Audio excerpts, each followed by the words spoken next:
सात्विक, राजसी और तामसी तपस्या श्रोताओं क्या है और इन तीनों तपस्याओं में से कौन सी तपस्या करनी चाहिए? तो आइए इस पर विस्तार से चर्चा करें श्रोताओं। भगवान श्री कृष्ण की वाणी है ये श्रोताओं। तो यहाँ पर भगवान श्री कृष्ण अर्जुन को कह रहे हैं कि हे अर्जुन सुनो, जो तपस्या दम पूर्वक सम्मान, सत्कार एवं पूजा कराने के लिए संपन्न की जाती है वही तो राजसी तपस्या है, रजोगुणी तपस्या है वो। यह न तो अस्थायी होती है और न शाश्वत। तो श्रोताओ, कभी कभी जो है तपस्या इसलिए की जाती है कि लोग आकर्षित हो तथा उनमें सत्कार, सम्मान तथा पूजा मिल सके, उनसे जो है सत्कार मिले, सम्मान मिले, पूजा मिले।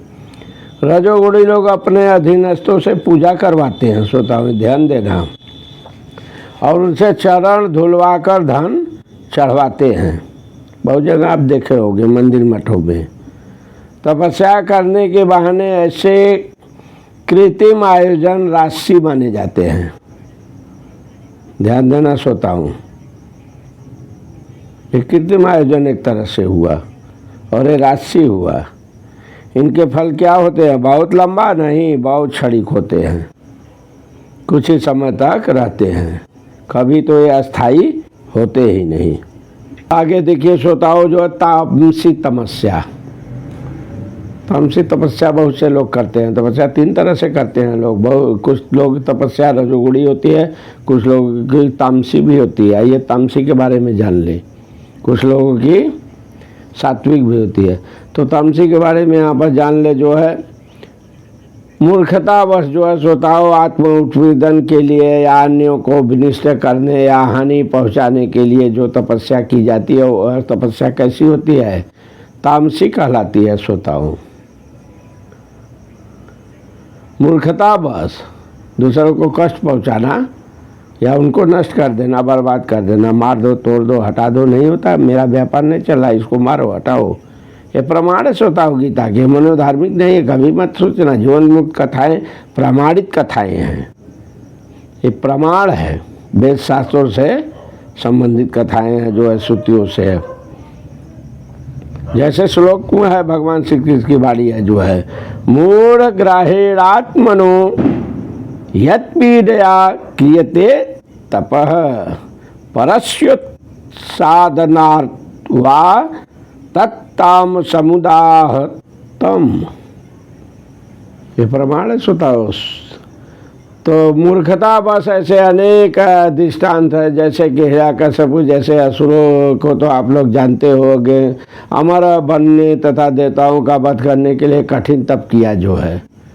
उसने ब्रह्मा से ऐसी वस्तुएं मांगी थी, लेकिन अंत में वह भगवान द्वारा ही मारा गया। तो श्रोताओं, कहने का भाव है किसी असंभव वस्तु के लिए तपस्या करना निश्चित ही जो है वह तपस्या तामसी होती है। आइए मूल तपस्या के बारे में जा रहे हैं। यही तपस्या सबको करनी चाहिए। कौन सी तपस्या हो? सात्विक तपस्या करनी चाहिए श्रोताओं। कहते तो सब लोग हैं कि तप कर रहे हैं, तो क्या तप कर रहे हैं? सात्विक, राजसी कि तामसी? तो आइए सात्विक तपस्या के बारे में समझे, सब श्रोताओं जाने। जो दान कर्तव्य समझकर किसी प्रत्युपकार की आशा के बिना, प्रत्युपकार का मतलब क्या होता है? आजकल विवाह शादी में जाते हैं, देखते होंगे बहुत से लोग देते हैं 500 1000 रुपये और बहुत सामान दे देते हैं। गाँव में बहुत आजकल चल रहा है, और लिखा पढ़ी भी होता है कि इतना मैंने दिया तो इतना हमको चाहिए। तो क्या हुई? सात्विक नहीं। तो किसी प्रत्युपकार की आशा के बिना, मतलब जो दे रहे हैं वो ये हमारी भावना ना हो कि हमें भी इतना ये मिलना चाहिए भविष्य में। तो प्रत्युपकार की आशा के बिना सोचाओ समुचित काल तथा स्थान में और योग्य व्यक्ति को देना चाहिए।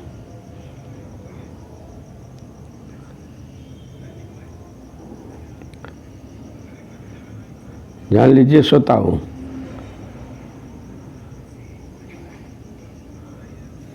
ये सात्विक दान की बातें चल रही है। लेकिन यहाँ बात क्या होनी चाहिए? सात्विक तपस्या की। तो सात्विक तपस्या श्रोताओं भौतिक लाभ की इच्छा न करने वाले, केवल परमेश्वर में प्रवृत्ति मनुष्यों द्वारा दिव्य सत्ता से संपन्न जो तपस्या होती है वो तपस्या सात्विक तपस्या मानी जाती है। ये जान लीजिए श्रोताओं, यहाँ पर समय का अभाव है। एक बार प्रेम से बोलिए श्री कृष्ण भगवान की जय।